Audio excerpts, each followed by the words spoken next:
ইরানের লাগাতার ক্ষেপণাস্ত্র হামলার ভয়াবহ পরিণতির মুখে পড়েছে ইসরায়েল। তেহরানের এই আক্রমণে দেশটির বহু ভবন ধ্বংস হয়ে পরিণত হয়েছে ধ্বংসস্তূপে।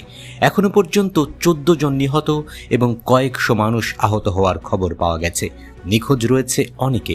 উদ্ধারকর্মীরা ধ্বংসস্তূপ উদ্ধার তৎপরতা চালিয়ে যাচ্ছে।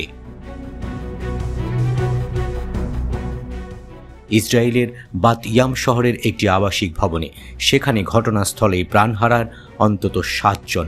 নিহতদের মধ্যে রয়েছে 8 বছর বয়সী একটি শিশু, 10 বছরের একটি ছেলে এবং 18 বছরের এক তরুণ। ঘটনার সময় তেল আবিব, আশদুদ, জেরুজালেম সহ বিভিন্ন শহরে সাইরেন বেজে ওঠে। আতঙ্কিত বাসিন্দারা নিরাপদ আশ্রয়ের উদ্দেশ্যে ছোটেন, তবে সবার পক্ষে শেল্টারে পৌঁছানো সম্ভব হয়নি। স্থানীয় বাসিন্দারা জানাচ্ছেন, বিস্ফোরণের সময় পুরো এলাকা কেঁপে ওঠে।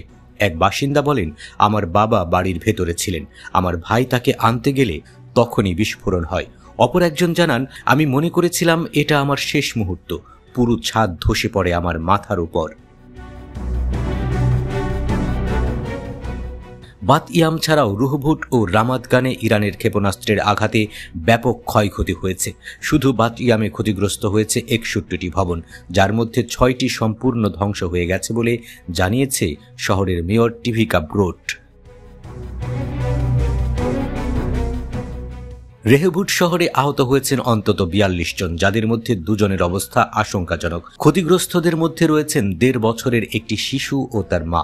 অনেকের হাত পা ভেঙে গেছে, কেউ কেউ রক্তাক্ত অবস্থায় উদ্ধার হয়েছেন।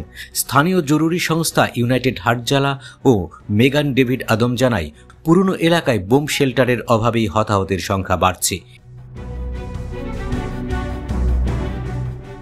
এদিকে হাইফার পূর্বের তামারা শহরেও ইরানের হামলায় আরও 4 জন নিহত হয়েছেন।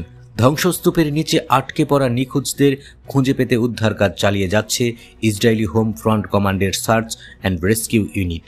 তবে সেনাবাহিনী সতর্ক করে বলেছে, ক্ষেপণাস্ত্রের আঘাত হানা স্থান বা ধ্বংসের ভিডিও প্রকাশ না করতে। এতে শত্রুপক্ষ আরও কার্যকর হামলা চালানোর সুযোগ পাবে বলে আশঙ্কা করেছে তারা। বিশ্লেষকরা মনে করেন, ইসরায়েল ইরান সংঘাত নতুন এক সংকটময় অধ্যায়ে প্রবেশ করেছে। আন্তর্জাতিক মহলে উত্তেজনা বেড়েই চলেছে।